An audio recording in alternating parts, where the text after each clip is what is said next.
बंद हो रहा है। अभी वो नहीं फंसे हुए, 1 से लेकर 100 रुपये तक बढ़ चुका है, पहले से बहुत ज़्यादा बढ़ गया। रमज़ान शरीफ के लिए इफ्तारी के लिए कोई सामान खरीद नहीं सकता।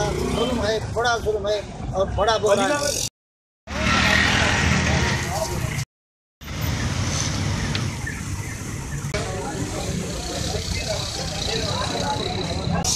तो हमें भाई नया पाकिस्तान से बसे हुई है, हमारे लिए पुराना पाकिस्तान